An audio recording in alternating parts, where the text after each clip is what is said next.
Hello बच्चों and welcome to study with unique. मैं सुबह सर स्वागत करता हूँ आपका आप ही के पहले चैनल स्टडी विद यूनिक पर। बच्चों इस लेक्चर में मैं आपके लिए रोल्स थ्योरम का क्वेश्चन लेके आया हूँ, ठीक है। अब रोल्स थ्योरम जो बच्चे नहीं जानते उनके लिए मैं पहले 1 से 1.5 मिनट में रोल्स थ्योरम समझाऊंगा, उसके बाद शुरू करूंगा, ठीक है। जो बच्चे जानते हैं वो 1.5 मिनट स्किप कर दे, ठीक है। चलिए देखिए रोल्स थ्योरम की जो कंडीशन है वो क्या होती है। रोल्स थ्योरम में बेटा एक्चुअली 3 कंडीशन होती है। पहली f of a is f of x, simply हम f ऑफ x लिखते हैं। f of x is continuous, ठीक है, on closed intervals of a, b belongs to r, ऐसा बोलता हूं, ठीक है। फिर second f of x is differentiable on open intervals a, b belongs to r, ठीक है। Third f of a is equal to f of b, ठीक है।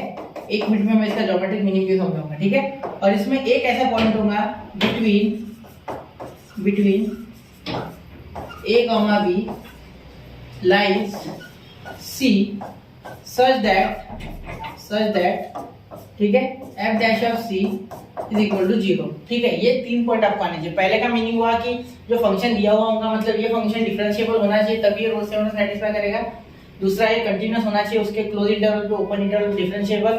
थर्ड होना चाहिए इसमें a और b मतलब ये वैल्यू डालो या ये वैल्यू डालो ये सेम आना चाहिए, ठीक है। फिर दूसरी बात बिटवीन a, b मतलब इन दो क्लोज इंटरवल के बीच में ये यहाँ एक c पॉइंट आएगा जो कि ये क्लोज इंटरवल पे होगा, ठीक है। ओपन इंटरवल पे होगा, ये ओपन इंटरवल पे होगा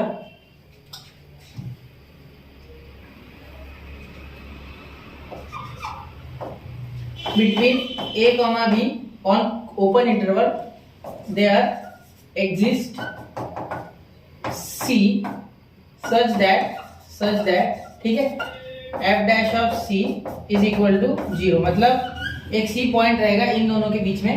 लेकिन ये वैल्यू कभी नहीं आ सकती क्योंकि ओपन इंटरवल है, ये खुद इंटरवल्स के लास्ट 10 पॉइंट्स आंसर नहीं आ सकते।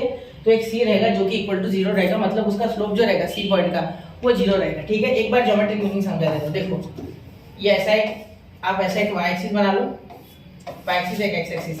आप अगर इससे सेटिस्फाइड नहीं होना बेटा तो इसमें मैंने एक स्पेशल लेक्चर अपलोड किया है, वो देखो, ठीक है। Rolle's theorem study with unique और डिफरेंशिएशन चैप्टर में चल जाना, ठीक है। चलो ये देखो ऐसे दो लाइन खींचो, यहाँ से ऐसे, तो यहाँ से ये हो गया, यहाँ से हम लाइन खींच लेते इस तरीके से, ठीक है।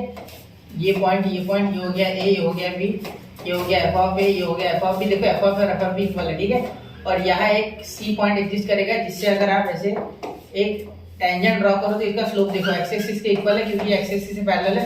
अगर ये l है तो line l parallel x axis, ठीक है, जिस कारण से इसका स्लोप क्या हो गया लाइन l का, m क्या हो गया लाइन l का 0, ठीक है। तो इसीलिए मैंने बोला कि c पॉइंट पे जो स्लोप है वो 0 आएगा, ठीक है। तो ये हो गया रोल्स थ्योरम शॉर्ट में, ठीक है।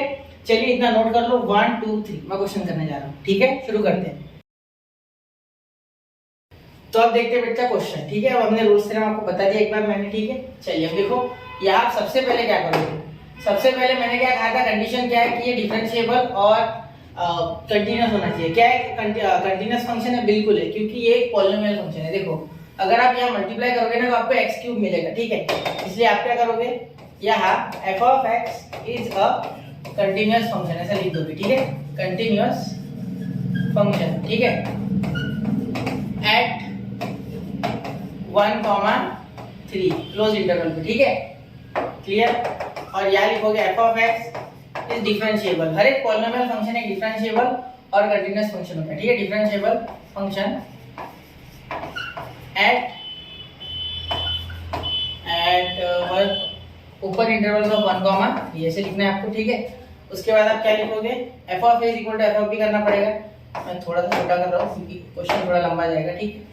पहले a और b की वैल्यू, तो a, b is equal to 1, 3, ठीक है, ठीक है। चलिए तो देखो f ऑफ a निकालते पहले, तो f ऑफ a क्या हो जाएगा, इसमें अगर आप x की वैल्यू 1 डालोगे, actually x is equal to a है, ठीक है। समझ रहे हो क्या, x is equal to a, ठीक है। यहाँ लिख लो for x is equal to a is equal to 1, ठीक है। तो 1 - 1, ठीक है, 0 हो रहा है, मैंने डायरेक्ट आंसर लिखा 1 - 1।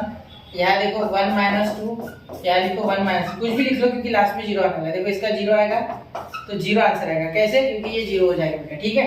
चलिए तो एफ ऑफ ए तो मिल गया, अब एफ ऑफ बी लिखते, ठीक है, यहाँ लिखते फॉर, समझ रहे हो ना मेरी बात, ध्यान से देखना है, एफ ऑफ बी मैं पीछे देख नहीं पाऊंगा बार बार क्योंकि हमें सॉल्व करना है ना फिलहाल ये, ठीक है। 3 तो यहाँ लिखेंगे F of X is equal to 3 minus 1, 3 minus 2 और 3 माइनस 3, ठीक है। तो यहाँ 3 माइनस 3 पे क्या हो रहा है, ये 0 हो रहा है, क्या हो रहा है 0। तो इसका मीनिंग क्या हो गया कि F of X is equal to क्या हो गया बेटा 0, क्लियर। एफ ऑफ एक्स क्या आ गया आपका 0, क्लियर, ठीक है। तो ये भी F of X sorry F of B और एक्स इक्वल है ना, तो एफ ऑफ बी और एफ ऑफ ए इक्वल आ गए, ठीक है, ये 0 आ गया, ठीक है। तो तीसरी कंडीशन भी satisfy, F of A is equal to F of B, ठीक है। अब सी के बारे में बोला नहीं गया है तो एफ डैश ऑफ सी निकालने की कोई आवश्यकता नहीं है, ठीक है, अगर बोला होता तो निकालते हैं। देयरफॉर ऑल कंडीशंस, ठीक है, ऑफ रोल्स थ्योरम